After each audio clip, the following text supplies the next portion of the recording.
se excusaron porque están de... Buenas tardes tengan todos. Ya comenzamos la grabación de la experiencia de hoy del curso de religiones comparadas, en particular de las religiones abrahámicas.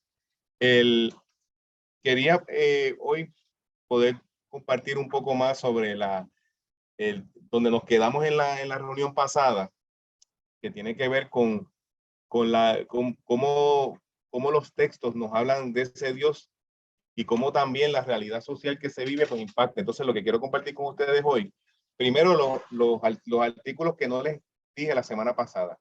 Algunas recomendaciones. Yo vi que Leo trae un libro, así que me tiene que dar la nota para escribirla. Y además, entonces, ir a algunos textos bíblicos y del Corán. Y luego de eso, pues, seguir dialogando y reflexionando. Entendí propio traerles este video de 5 minutos o de 3 minutos, me parece que es, sobre algo que está ocurriendo ahora mismo en Irán. Déjenme ver. Porque tiene que ver cómo en esa sociedad o en ese gobierno islámico de Irán interpretan ese texto sagrado. Y es un poco diferente quizá como el imán nos trabajó, y tiene que ver en cómo se interpreta el texto. Entonces, hay toda una serie de interpretaciones y movimientos que están reinterpretando ese dicho del Corán, ese dicho no, ese aleya del Corán, que Alá pide a las mujeres que se pongan el velo. ¿Cómo Irán lo plantea? Así que para mí es bien interesante porque ¿se acuerdan el mapa que yo les presenté la semana pasada, donde comenzó todo? Irán es parte de ese lugar, cubre una extensión grande. Y nosotros conocemos muy poco de Irán. No creo que muchos de nosotros hayan estado allá. Pero que tengamos una idea de lo que está ocurriendo y tal vez reaccionar y entonces ir al texto. Leo. Ay, no me acuerdo. El sur es el capítulo, el aleya tampoco, pero yo te lo voy a conseguir y se lo envío al chat. Vamos a comenzar con un videito. Vamos a ver si se oye. Son los videos que ya no quieren tener. Policías disparando en las calles. Mujeres colgando quemando velos. Protestas estudiantiles. La gente está en las calles en todo Irán, indignada contra el gobierno después de la muerte de una mujer que había sido detenida por una. La BBC ha estado rastreando y analizando cientos de videos para situar sobre el mapa cómo se encuentra esta oleada de protestas. El gobierno de Irán ha tratado de prohibir la desinformación. La desinformación está haciendo por todo el país. ¿Por qué estas protestas son distintas a cualquier otro movimiento que se haya presentado?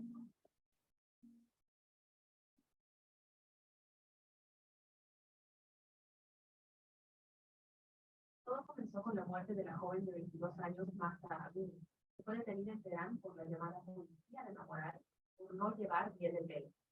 Varias fuentes aseguran que fue golpeada en un furgón policial. Irán difundió imágenes grabadas por una cámara de seguridad para alegar que no hubo violencia, que Amini murió de un ataque al corazón.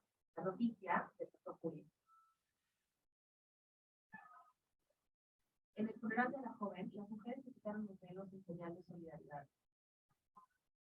Ante las restricciones para cubrir las protestas sobre el terreno, los videos compartidos en redes sociales se convierten en pruebas cruciales para entender cómo avanza el movimiento. Irán prohíbe a la BBC y otros medios independientes informar desde el país. Pero los periodistas del servicio persa de la BBC han estado recopilando videos de redes sociales y entrevistando a testigos, todo para averiguar dónde estallaron las protestas durante las primeras semanas. Usaron puntos de referencia como este monumento y estos carteles, contrastándolos con imágenes satelitales y fotos de las calles, para localizar dónde se produjeron las protestas. La BBC ha analizado más de 1000 videos y ha comparado las investigaciones con el trabajo de la ONG Armed Conflict Location and Event Data Project para verificar al menos 300 protestas desde la muerte de Amin. En solo 16 días, los disturbios se han extendido rápidamente por todo Irán, en un avance sin precedentes para este tipo de protestas. Mujeres cortándose el pelo públicamente, desafiando las leyes, enfrentándose a la policía antidisturbios, agentes vestidos de civil golpeando a las personas que protestan. Estas imágenes han despertado recelo entre los iraníes. Las autoridades están restringiendo el acceso a datos móviles para tratar de limitar la capacidad de ver y publicar videos en línea. Así lo demuestra el tráfico de los hashtags más comunes entre los manifestantes. Cada vez se usan menos a medida que aumentan las restricciones. El gobierno habla de la gente que protesta como vándalos y los acusa de destrozar ambulancias. La BBC ha encontrado imágenes que revelan una realidad más compleja. Los manifestantes denuncian que la policía está usando ambulancias para transportar a detenidos. Aquí se puede ver a la gente escapando de ellas.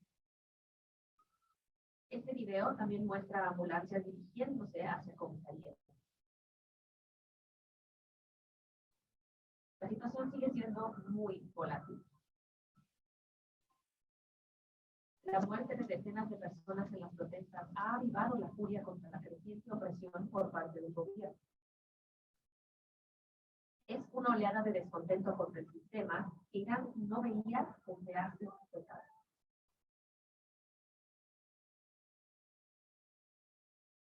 Estos. Impresionante, ¿verdad? ¿Qué les parece? ¿Alguien quiere tener alguna reacción?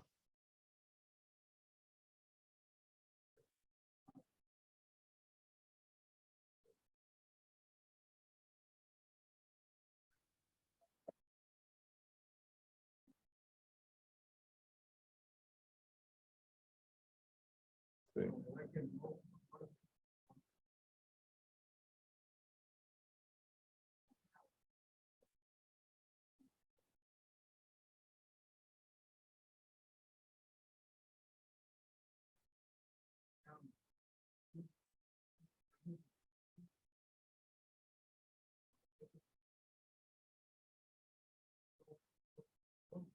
Sí. Sí, claro. Seguro, sí.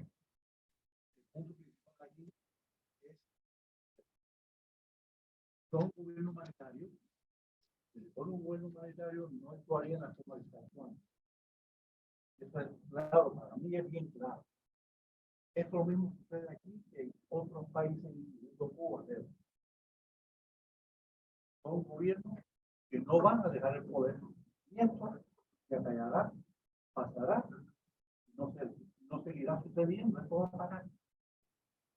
Igual que ha parado en otras protestas en otros países, cuando el gobierno no es humanitario, va a prevalecer. Y eso es lo que está sucediendo en Irán. O sea que lo que está viviendo Irán en este momento, no importa las protestas que hay, va a continuar porque el gobierno, al no ser humanitario, no afloja absolutamente en nada. Y claro, un gobierno islámico que son las cosas que hablan mal del islamismo, porque dice sí que hay islámicos como las personas que se presentaron aquí hace 2 semanas, era de un sector que es pacífico, pero no es lo que uno cree cuando ve estas cosas. Ahí, exactamente. Ahí. Esa minoría pacífica Sí, es tapada por esta mayoría claro. islámica gobernando un país bajo las leyes Sí, islámicas. sí. Vamos a tener una dificultad hoy y es que las personas que están virtual quizás no van a poder escuchar bien los comentarios, te lo están diciendo ya y eso es un error porque el sistema de sonido no lo pudimos programar aquí bien. Lamentablemente el técnico trató, pero no fue posible. Así que tal vez una alternativa pudiera ser que hablen un poco más duro A ti se están escuchando. Ahí me están escuchando bien, Lizzy. Bien, por el micrófono, sí. ¿Usted le escucha? Bien. Entonces, que debe ser por ese micrófono, ¿no? No, lo que pasa es que el sistema de sonido pues no está funcionando. Lamentamos eso, ¿verdad? Para el sábado que viene, sí. Ajá. Yo quiero apuntar una palabra que usted nos trajo en la primera reunión y la palabra es cultura. Porque tenemos que evaluar esto con mucho cuidado de no pasar juicio sobre las personas. Tenemos la obligación y la responsabilidad de pasar juicio sobre los actos, pero no sobre las personas. Y es que estamos viviendo aquí cultura. Porque un islámico en Irán no es necesariamente el mismo islámico que vino aquí a darnos. O sea, creo que era la primera diferencia que tú estableces. Y lo otro que me preocupa es catalogar, poner en un redil a esta situación de este país, porque Karl Marx nos decía que este movimiento tiránico que existe hoy va a ser resuelto con una revolución. Pero lo que Karl Marx no calculó es que después que termina esa revolución, esos revolucionarios convierten el sistema en el próximo sistema tiránico y el ciclo se sigue repitiendo. Sí, de hecho, la psicología del oprimido, no sé si es Albert Memmi o Frank Fanon, plantean exactamente eso, que es el oprimido se convierte en el opresor. Pero me usted iba a decir algo, ¿verdad? La muerte de la muchacha ha sido solamente detonante. Es una situación que ya venía disparándose desde el principio, desde mucho antes que existieran las protestas. Me parece a mí que, como dice Andy, la represión podrá detener el movimiento, pero el discurso dentro de esa sociedad se va a mantener. Porque básicamente ese movimiento que hay es porque viene ya hilvanándose ya desde mucho antes por la misma forma de esa sociedad. Rapidito, Ron, su nombre. Carlos y allá Leo. Yo añadiría un pensamiento bien rápido nada más. Claro, yo grité ahora. Añadiría un pensamiento bien rápido nada más. Cuando salieron los rehenes de Irán en el cambio de gobierno entre Carter y Reagan, una de las personas que fue rehén y que sale tuvo una brillantez de mente, dice que ya no tenía absolutamente nada contra el pueblo iraní, al comentario tanto de Nino como de Jorge, porque al final del día los verdaderos rehenes, que estuvieron 400 y pico de días de rehén, no fueron ellos, sino el pueblo iraní. Ella previó lo que iba a pasar, que es lo que está presentado ahora, y es el argumento que hace Jorge, de que esto fue el detonante de una cosa que viene a hacer. Sí. Lo que yo quería comentarles, más o menos el paralelo, ¿verdad? Pero eso también, ¿verdad? Dentro del pueblo judío, pues presentó unos issues que estaban en contra de alguna de las posturas de los que tenían el poder en ese momento y se sintieron amenazados. Y la opción era eliminarlo. Y aquí está ocurriendo en el pueblo iraní una cosa que estoy de acuerdo con los compañeros, esto son muchas cosas las que están sucediendo, esto es solamente un detonante. Hay muchas cosas que ellos están padeciendo, sufriendo, están disgustados, especialmente ahora que hay redes sociales, porque ahora se ve cómo se vive en otros países, qué forma tienen, y la juventud se va cansando muchas veces de las cosas tradicionales, siempre repetitivas, muchas veces sin una explicación o sin un propósito verdadero, sencillamente para perpetuar a algunos arriba. Y entonces empieza a acumularse todo ese disgusto. Hay muertos ahora, aparte de la joven que murió, hay otros muertos también. O sea que sigue ese malestar, sigue creciendo, hay más que se han sacrificado por este proceso y esto va a seguir en una forma u otra. Eso está metido ya dentro de la sociedad iraní, si no mejora o se cura, pues en algún momento termina en una revolución. Sí. Las redes sociales aparecen muchas mujeres cortándose el pelo en solidaridad. lo que está sucediendo allá en Irán, Sí. con las mujeres. Sí. Último pensamiento que aprendí hace muchos años atrás. Dentro de los pecados capitales está la ira. ¿Qué produce la ira? La injusticia. Y eso es lo que está pasando ese pueblo en este momento. La injusticia crea ira y por eso ocurren las cosas que ocurren. Bien.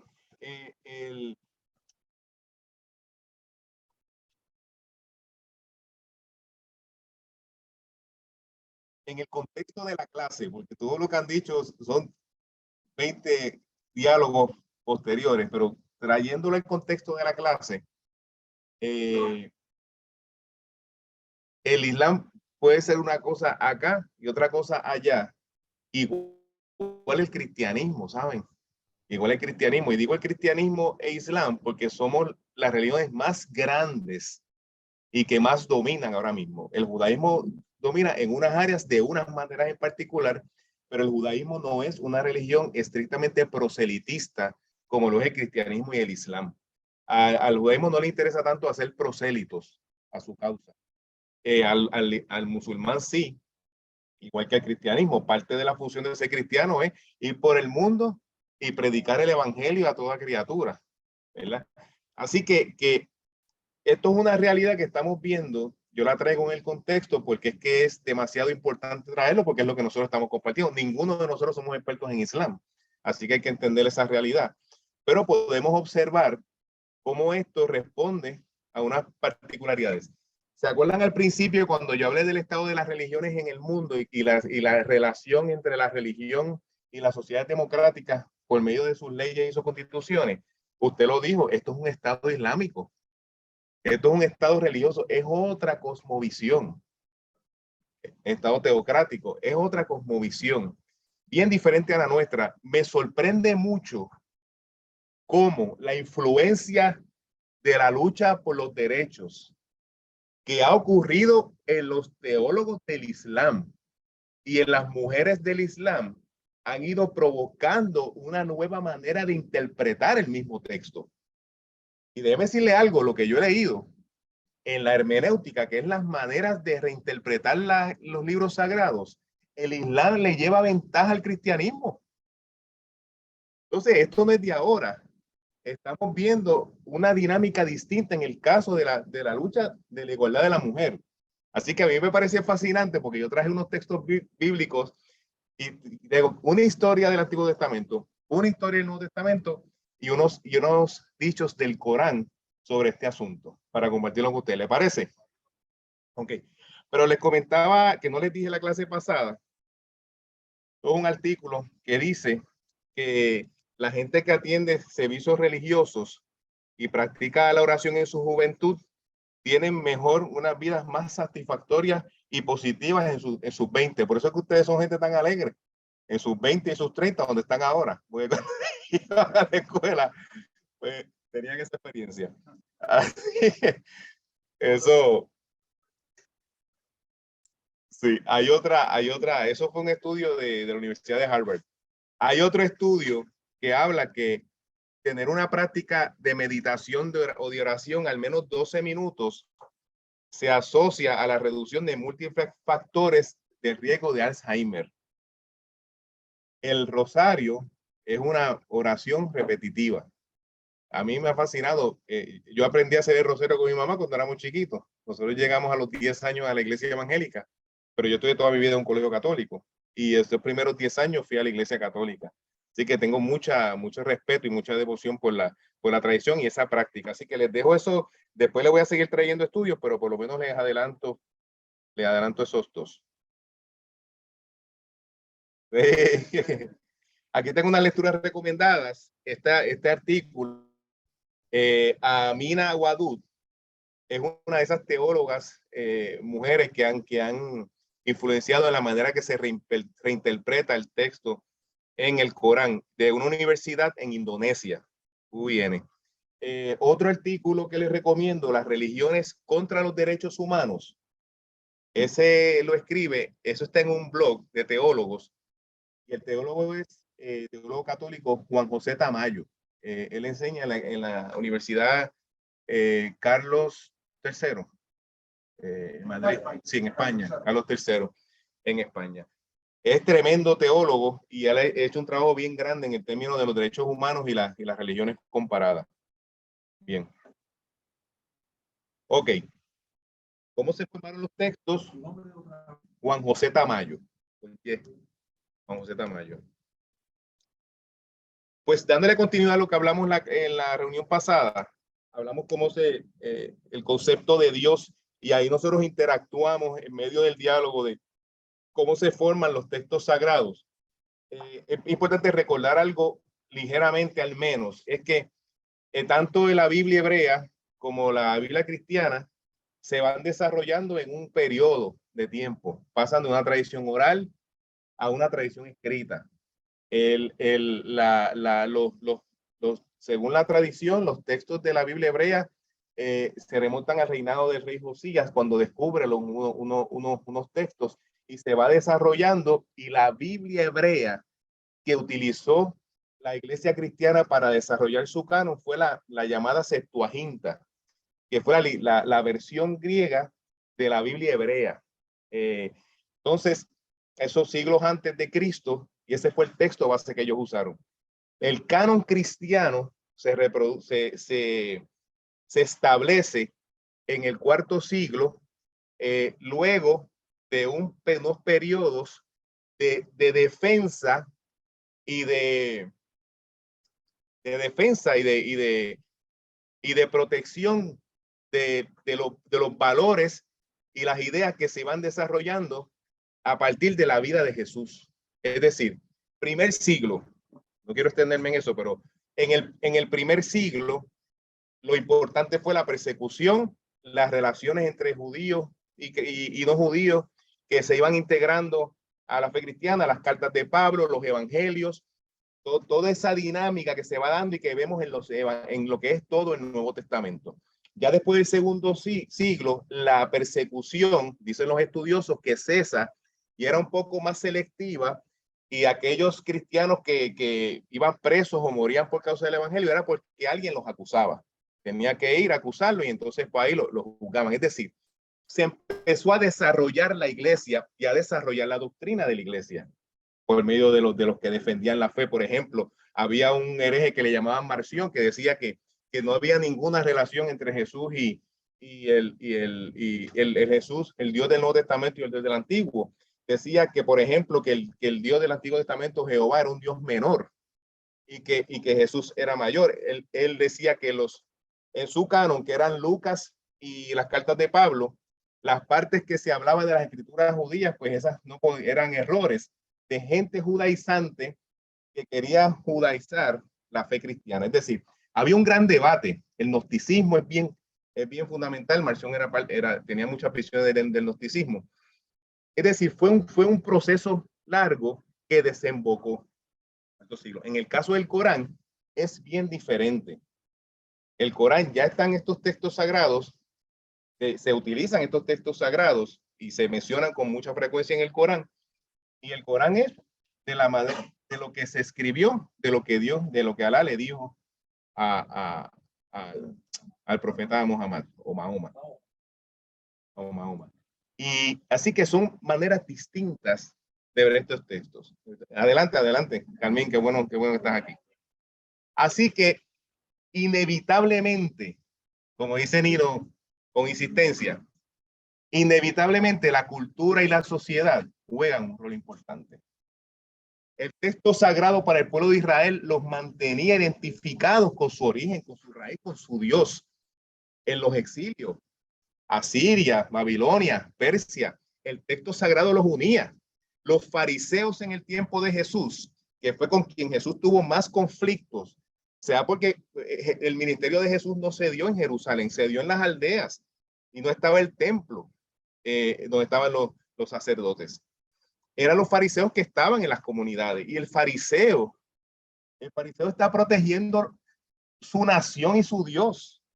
Y viene este hombre de Nazaret, ¿verdad? Y le está diciendo a ellos: yo soy el Mesías que ustedes están esperando. Por eso la respuesta de ellos no lo podían creer.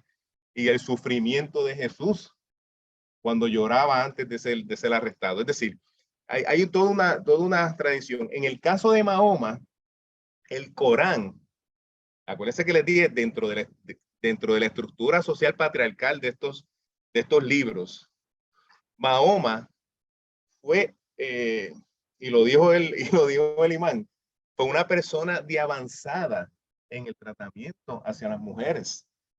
Nosotros quizás no lo sabemos, pero lo vamos a ver ahora en estos textos. Y nada, vamos a ver cómo nos ayuda la reinterpretación. Al final les voy a dar una cita de Juan José Tamayo que me encantó, que la quiero compartir con ustedes, para afirmar que la reinterpretación no solo no es mala, no solo que le da vida al texto, le da vigencia a un texto sagrado, que siempre ha habido interpretación y que hoy es más urgente que nunca.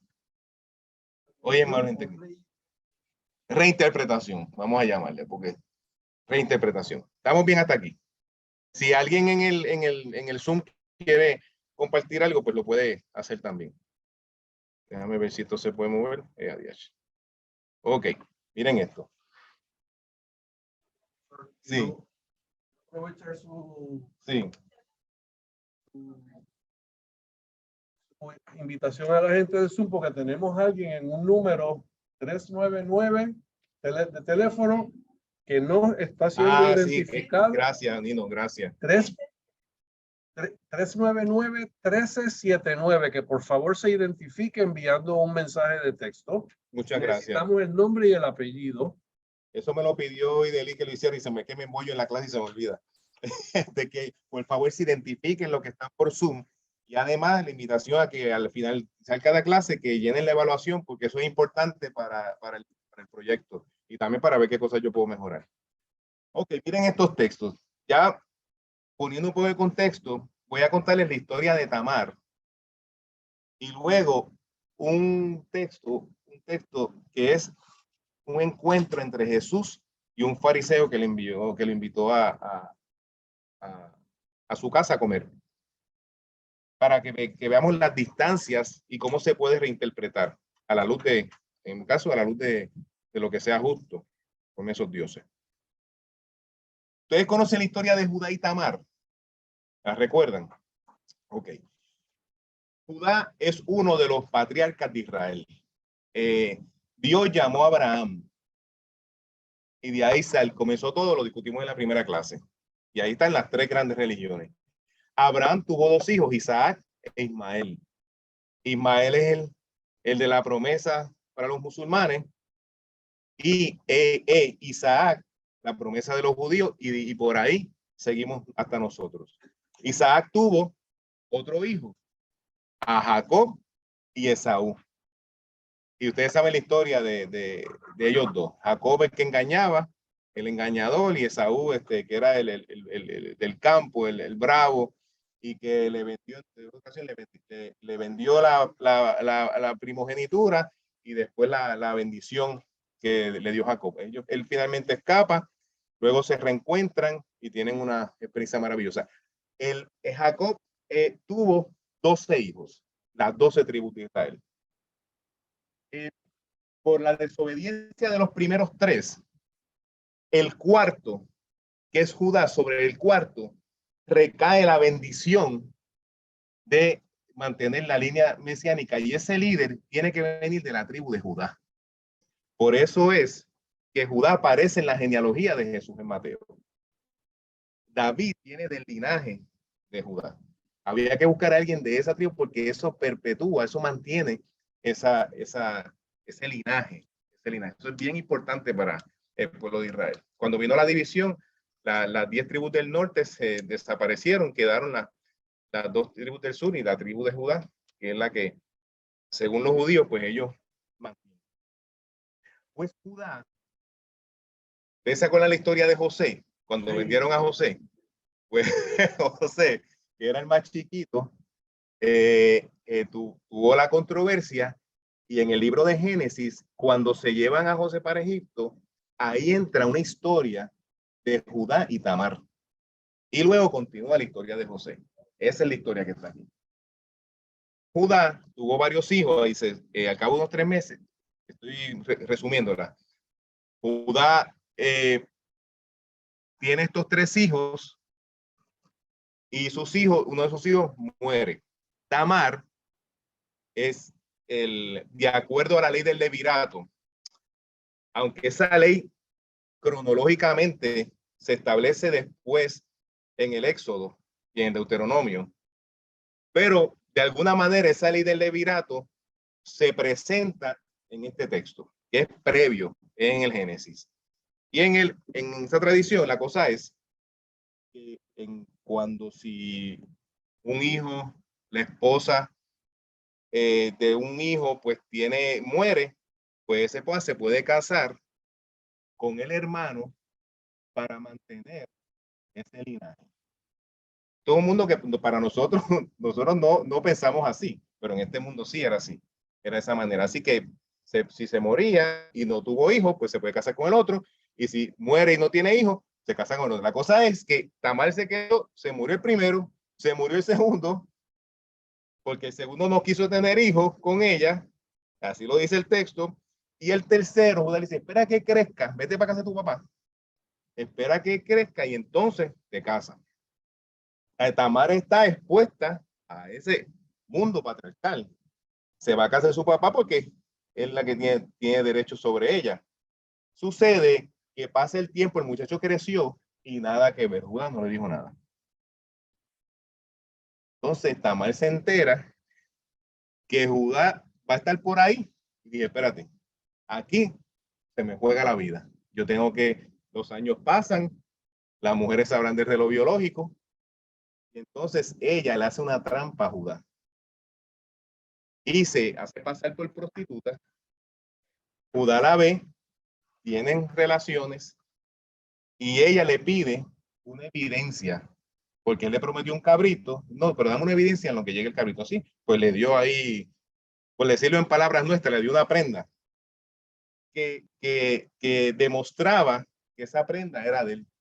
Era de él. Finalmente, como quedó embarazada, en algún momento se iban a enterar. Y cuando se entera, se la traen a Judá. Pues sucede que al cabo de unos 3 meses fue dado aviso a Judá diciendo, Tamar tu nuera ha fornicado. Y ciertamente está encinta a causa de las fornicaciones. Y Judá dijo, aquí no hay mandamiento, aquí no hay, bueno, las leyes egipcias, código de Hammurabi, que algunas tienen relación con las leyes de Israel, pero no, aquí es lo que pasaba en Mesopotamia, toda esa área. Sacadla, de hecho, esto no está en el código de Hammurabi, esta ley de Levirato. Judá dijo, sacadla y sea quemada. Pero ella, cuando la sacaban, envió a decir a su suegro, del varón cuyas son estas cosas, estoy encinta. También dijo, mira ahora de quién son estas cosas, el sello, el cordón y el báculo. Entonces Judá los reconoció. Y dijo, esto es bien importante, más justa es ella que yo, por cuanto no la he dado a Sela, mi hijo. Y nunca más la conoció. ¿Y ahí está la historia? Él se arrepiente. Ustedes dirán, bueno, pues claro, si lo cogieron. si lo cogieron. Lo mismo se diría de David y Natán, ¿se acuerdan? Cuando David estuvo con Betsabé, la mujer de Urías, que mandó a Urías al frente de batalla para que lo mataran. Y entonces se queda, y entonces Natán le hace el cuentito, oye, mira, ¿qué es esto? ¿Qué deberíamos hacer con ese hombre? Hay que matarlo. Hay que matarlo. Ah, pues ese hombre fuiste tú. Pero fíjense algo interesante. A veces nosotros hacemos cosas mal y no nos cogen. Y a veces nos cogen. Y si nos cogen, a veces reconocemos, pero a veces no. Y en una sociedad como la nuestra, pensando en hombre o mujer, un hombre que dice, más usted es ella que yo, y reconoce su falla, reconoce su error, ¿debería tener eso algún valor o tiene algún valor? Yo les pregunto. Igual a las personas que están en línea. Una valentía tremenda. Un reconocer y una humildad para poder reconocerlo. Claro, claro. Y si y alguno podrá decir, ah, pero es que lo cogieron, ok. Pero ese es en el mundo, de acuerdo al mundo nuestro. Yo creo que de acuerdo a ese mundo, en un mundo patriarcal donde están jugando con esa mujer, Dios está reconociendo, el texto sagrado está reconociendo la astucia de una mujer que se valió de una artimaña para poder garantizar su descendencia o su estabilidad dentro de esa sociedad. Eso está en la Biblia. Y no solamente está en la Biblia. Ustedes se acuerdan San Ignacio que yo dije la primera clase que verificar la genealogía de Mateo y las 4 mujeres que están allí? Pues tan grande fue el asunto que en esa genealogía de Mateo está Tamar. Una de las 4 mujeres que mencionan en esa genealogía donde no se mencionan mujeres, una es ella. La pregunta es ¿por qué? Pero en el cuerpo de Jesús, y defendieron los padres apostólicos y los apologistas griegos y los obispos de los primeros siglos, defendieron la carnalidad del Dios revelado en Cristo, protegieron ese cuerpo que vino y fue crucificado y sepultado y resucitado al tercer día, tenía la sangre de Tamar. El texto sagrado de los judíos, en medio de un sistema patriarcal, reconoce que Dios está por encima de eso. ¿Les parece esa? Miren el caso de Jesús. Contexto patriarcal, cristianismo. Jesús, decía el apóstol Pablo, que Jesús es la imagen visible del Dios invisible. Así que lo que nosotros conocemos de Dios como cristianos es lo que podemos ver en Jesús. Lo que inspiró a San Ignacio de Loyola fue la experiencia de Jesús. Fue Jesús. Ustedes saben eso mejor que yo. Y lo que motivó con él a muchos santos, a mucha gente de diferentes tradiciones religiosas, motiva la experiencia de Jesús. Pues Jesús cuestionó mucho el liderato judío de la época, particularmente en las relaciones con la gente más desventajada. De hecho, se desarrolló un concepto en teología que se llama la opción preferencial de los pobres. Que Jesús tenía una opción preferente hacia el pobre. Pues sucedía con los niños. Por ejemplo, dejen que los niños vengan a mí, no se lo impidan, porque de ellos es el reino de los cielos. Vemos a Jesús que se acerca y toca a un leproso. Se acerca a una mujer hacia donde él, acerca a una mujer y que lo toca y dice, bueno, y le pide, mira, yo quiero que tú hagas un milagro. Y él, no sé si te acuerdas, en el caso de la mujer cananea, que le dice, pero yo no soy enviado sino a las ovejas perdidas de la casa de Israel. Y así que sí, pero ayúdame. Dice, no es digno quitarle el pan a los hijos y dárselo a los perrillos. Le sigue diciendo Jesús, ya dice, por favor. Y le dice la mujer, oye, sí, Señor. Pero aún los chiquillos comen de las migajas que caen de sus amos. ¿Y qué respondió Jesús a esa mujer? Oh mujer, grande es tu fe. Hágase contigo como tú quieras. Texto patriarcal, no tengo idea, Ron, no tengo idea cómo eso sobrevivió el canon. Esos textos. Por eso es que yo soy de los que creo que es que fueron los padres de la iglesia. El imperio fue el accidente, pero es que hay mucho ahí desde la perspectiva de la justicia. Entonces, este caso es el que les quiero traer. Pues Jesús llega por invitación de un fariseo que lo invita para hacerle caer, para acogerlo, no de buena lid. O sea, cuando alguien lo invita a usted a su casa, pero para hacerlo quedar mal a los otros. Este es el setting, el contexto vital de ese texto. Y entonces llega esta mujer y se lanza a los pies de Jesús. Ella irrumpe. Una mujer en una sociedad que la mujer no puede estar hablando a hombres en la calle, y mucho menos ser educada. Y esta se mete en una casa de un fariseo. Se mete en la casa del fariseo y se tira a los pies de Jesús. Se tira a los pies de Jesús y dice el texto que con sus lágrimas limpió los pies y con sus cabellos los secó. Está tocando a Jesús, está limpiando los pies sucios de Jesús. Para nosotros eso es pues, normal, pero no es normal. Porque esa mujer por lo que hizo podía morir. Por lo que hizo podía morir, literalmente. ¿Qué hizo? ¿Qué vio esa mujer en Jesús que se atrevió a hacer eso? Solo lo podemos especular. Pero lo que sí sabemos fue la reacción de Jesús. Y Jesús le hace un cuentito a Simón, el fariseo. Él dice, oye, habían dos hombres y uno debía 50 pesos y otro debía 5 millones.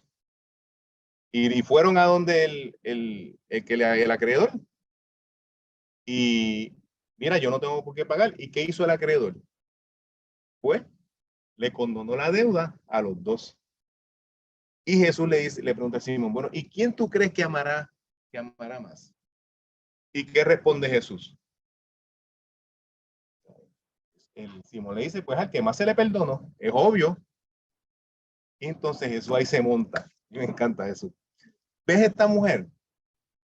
Entré en tu casa, estoy leyendo, y no me diste agua para mis pies. Mas este ha regado mis pies con lágrimas y los ha enjugado con sus cabellos. ¿Por qué le dice eso? Porque hay un mandamiento en las escrituras de Israel que es la hospitalidad. La hospitalidad es sagrado. Y no ser hospitalario es ir en contra de la fe. Imagínense el caso de Sodoma y Gomorra. ¿Por qué Sodoma y Gomorra? ¿Por qué el pecado contra ellos? Y lo cita Jesús en uno de los evangelios. Porque no fueron hospitalarios. Y los estaba protegiendo la hospitalidad. Fíjense las imágenes. Aquí Jesús lo está planteando. Tú no lo hiciste, pero ella sí. Tú no cumpliste con la ley, pero ella cumplió con la ley. No me diste beso, mas esta desde que entré no ha cesado de besar mis pies. No ungiste mi cabeza con aceite, mas está ungido con perfume mis pies.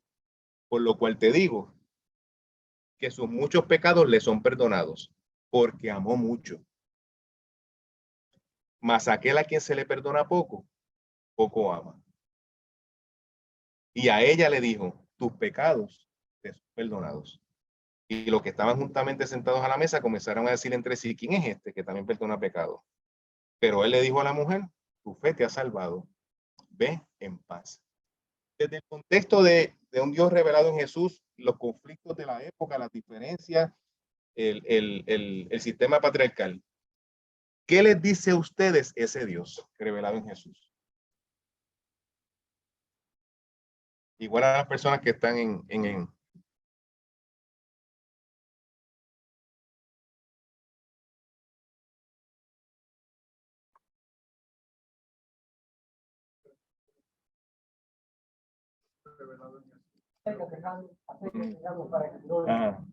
es estar receptivo y amoroso a que alguien se arrepiente y se rebaja porque está receptivo. Eso hizo ella, ¿verdad? Sí. Se lava los pies con las lágrimas. O sea, ella se rebaja totalmente a arrepentir del pecado y ese Dios está receptivo a eso. Y con todo el cariño que Dios le tiene, pues le perdona todos los pecados. Y así otras. O sea, es un Dios amoroso que está receptivo, está en espera de que precisamente eso aquí, Jesús viene a salvar y Él viene a salvar, pues por lo menos hagan eso. Está haciendo esta mujer y es como una representación para que todos aprendan que de esa forma es cuando Dios más se revela, porque está amoroso esperando esa pedida de perdón que tanto desea.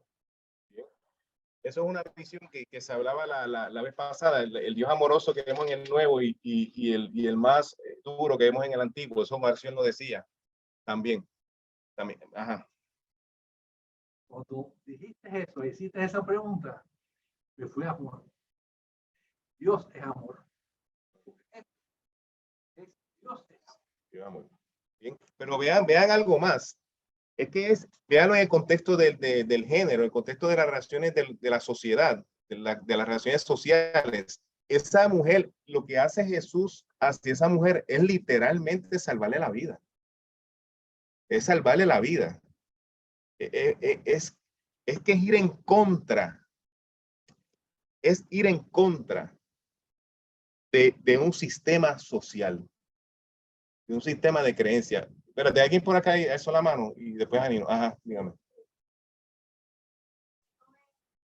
Acérquense para que oigan las personas que están. Gracias. Acérquense, Sí, es para que oigan los hermanos de acá.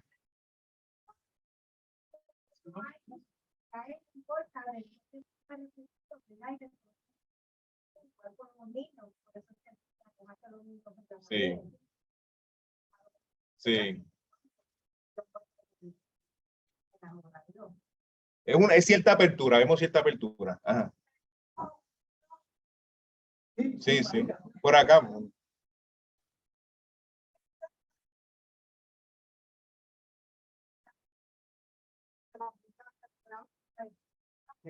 Sí. Porque en cierta manera yo interpreto, no quiero ser osada al decirlo, pero ella es como si estuviera dando una lección a Jesús, de alguna manera. Claro, bueno, hay gente que dice, mi profesor del Nuevo Testamento decía que ese fue el único debate que perdió Jesús, decía él. Pero obviamente yo lo veo desde otro ángulo. Yo creo que Jesús también está de alguna manera dando algún tipo de enseñanza. Yo prefiero verlo de esa manera, pero también se puede ver así, definitivamente, Nino.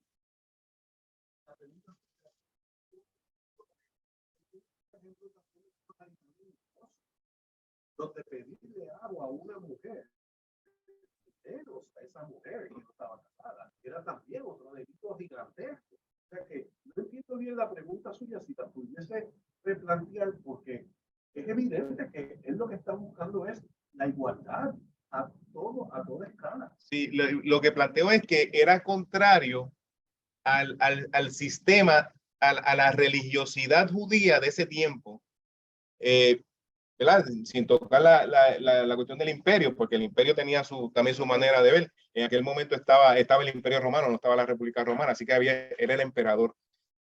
Era diferente y ellos no eran ciudadanos realmente. Así que para aclararle a Nino y al grupo, pensaría yo, y por eso lo traigo, que es una manera distinta, que también lo hizo Mahoma en su tiempo y lo vamos a ver en adelante. Ajá, dígame.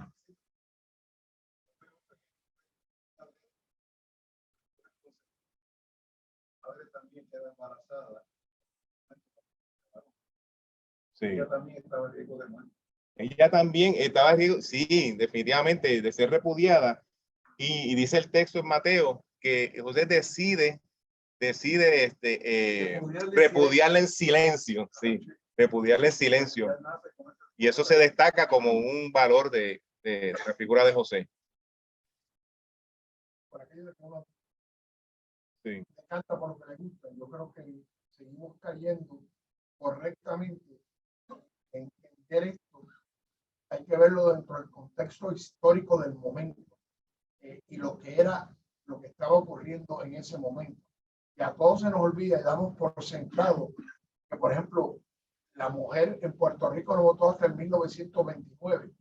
Y eran personas que se ven escribir y leer. Se le hacía un examen antes de votar. Hasta el 40 y pico es que cualquiera puede votar. Cosa que no se lo pedían a los hombres. O sea, entonces hay que tomar eso en ese contexto. Pero a mí lo que yo añadiría, y esto es una conversación que tuvimos previamente en una de las guardias de la Agrupación Católica Universitaria, en la Juan Ramón Jiménez, allá en el piso 6. Y es lo que yo por lo menos me planteo siempre, en mi caso personal, no sé si más nadie, es ¿dónde estaríamos nosotros en esta conversación si esta conversación estuviera ocurriendo hoy? ¿Cómo veríamos a Cristo? ¿Quiénes seríamos nosotros? Y a mí me parece, lo digo con toda la humildad, que yo posiblemente me puedo ver en la casa de ese fariseo siendo el fariseo de la casa.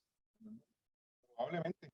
Porque veo a Cristo allá afuera y Cristo no es el tipo que está en la esquina pidiéndome dinero, que a lo mejor me molesta, me esté pidiendo dinero. ¿Quién es Cristo hoy por hoy para nosotros? Eso es una cosa que tengo a mí me perturba. Claro. ¿Cuál sería mi rol en ese momento? Tremendo. Me encantaría quedarme aquí, pero quiero moverme al Corán. Podemos ver que en ambos textos sagrados hay historia. Esto es un ejemplo de muchas otras, ¿sabes? Solamente dos por la cuestión del tiempo, pero hay otras. De Jesús, Lucas principalmente, cosas del apóstol Pablo también, aunque Pablo se le tilda de machista, pero ojo, hay que interpretarlo bien y ver también los errores gramaticales que a veces hay en esos textos. Pero vemos que la religión, o lo que luego se convierte en religión, porque el cristianismo tampoco, Jesús no vino a formar una nueva religión, eso ocurre después, cuando los cristianos son expulsados de la sinagoga. Pero en estas religiones, las religiones promueven o en sus textos hay propuestas alternativas que requieren reinterpretación. La opresión, claro que la hay, pero están las dos cosas. Están las dos cosas, ¿cuál uno escoge? Y en el caso mío, pues para mí el filtro es Jesús de Nazaret. Entonces, vamos a ver aquí. Miren esto, interesante. Espérate, yo creo que... Ok, estoy leyendo del Corán. Cuando se le anuncia a uno de ellos una niña, a veces que la manera en que está redactado el Corán es bien distinto a la Biblia. No es, esto es como son, como por eso mismo. Cuando se le anuncia a uno de ellos una niña, se queda hosco y se angustia. Esquiva a la gente por vergüenza de lo que se le ha anunciado, preguntándose si lo conservará para deshonra suya o lo esconderá bajo tierra. ¿Qué mal juzgan? Y usted dirá, ¿con qué se come eso? Yo se lo voy a explicar ahora. Miren esto. Esto lo aprendí yo, aprendido con ustedes aquí. En la sociedad preislámica, acuérdense que a Mahoma por estos dichos lo persiguieron y su propia familia lo quería matar. ¿Saben? Si un varón tenía una niña, en vez de un varón, la podía hasta matar. Así que era como la vergüenza que sentía un padre cuando su esposa daba a luz una niña. Y Mahoma, en el Corán, el Islam establece que eso es una conducta equivocada. Yo me pregunto, ¿eso es más justo o menos justo? De acuerdo a la cultura, al contexto de su época.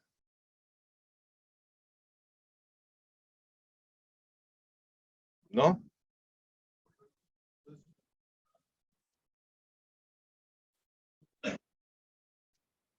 No, pero para él, en el contexto de él, aquello era normal. Y él trae una visión distinta. Él dice, no, eso está mal. Alá dice que eso está mal. Qué mal juzgan, qué mal lo hacen. Respeten. Distinto. Miren este otro texto del Corán. Alá ha preparado perdón y magnífica recompensa para los musulmanes y las musulmanas, los creyentes y las creyentes, los devotos y las devotas, los sinceros y las sinceras. Este lenguaje inclusivo no lo vemos en la Biblia.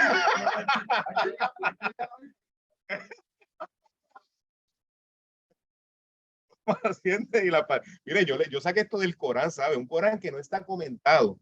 Yo estoy partiendo de la premisa de que es un documento, o sea, es real, ¿verdad?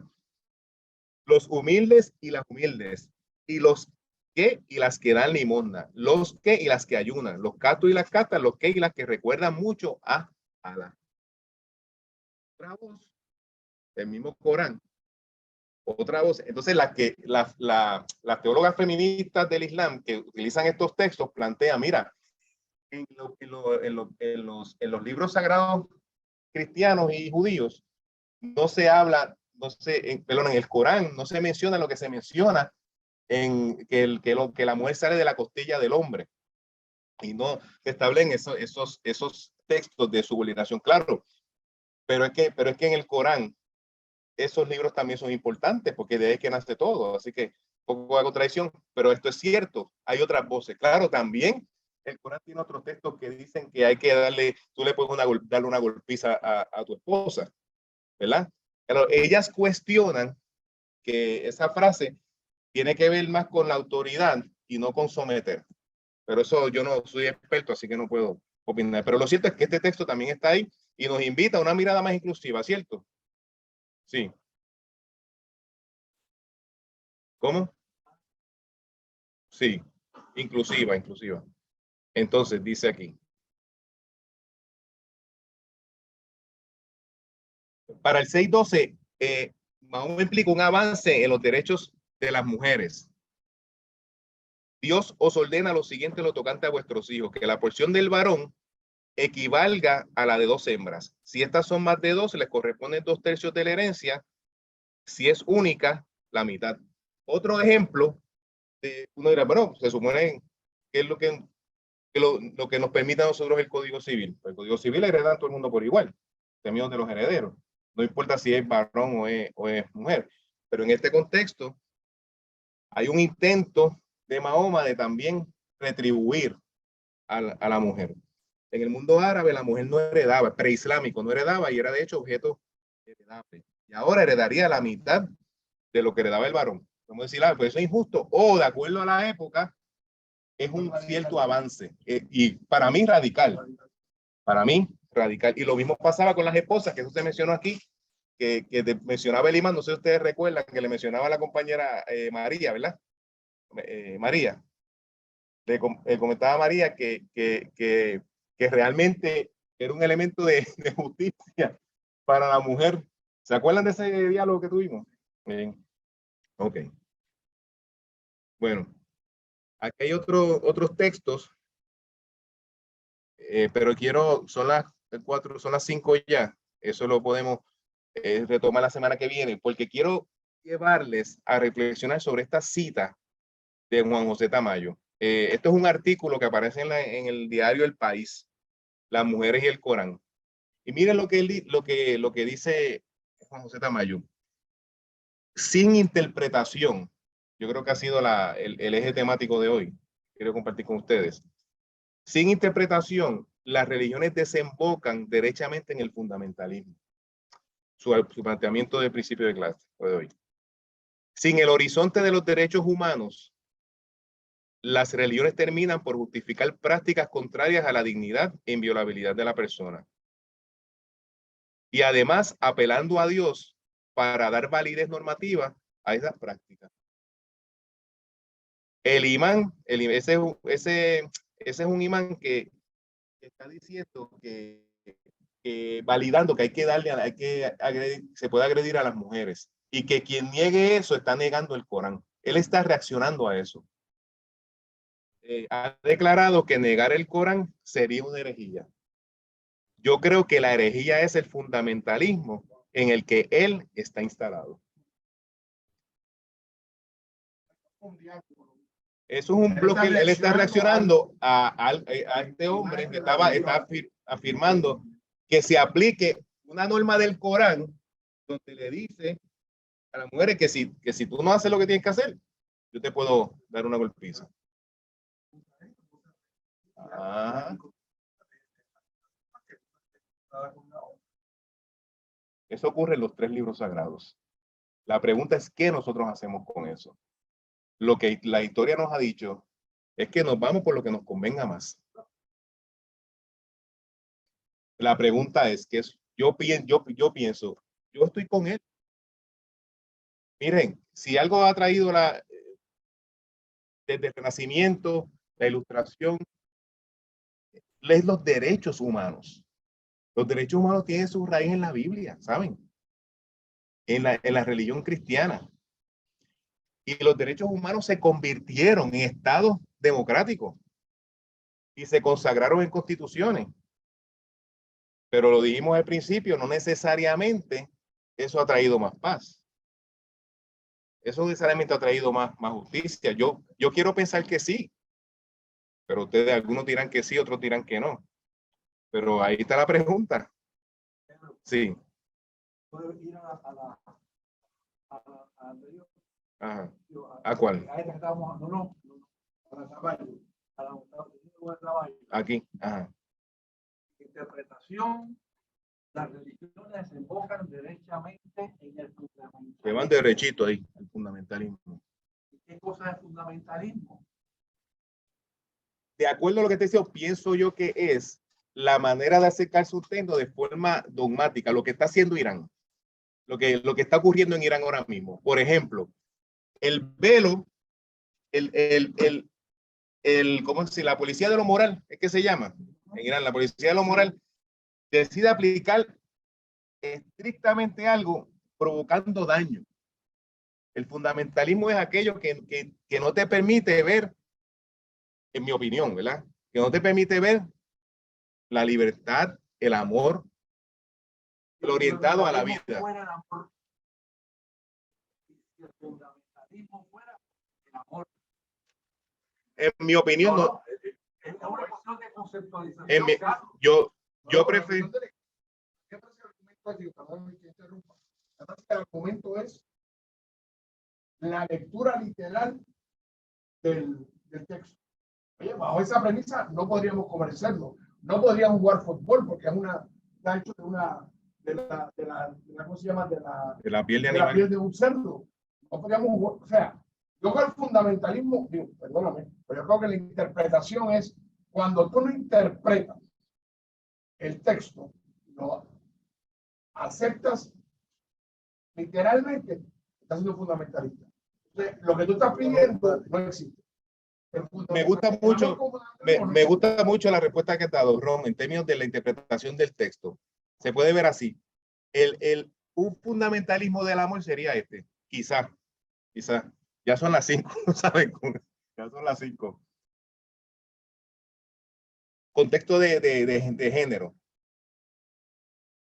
Dice, ama a tu prójimo, ¿verdad? Si una persona coge eso literal, no va a entender como a ti mismo. Tengo que amar al prójimo. Y amar al prójimo, aunque yo me deje de amar yo.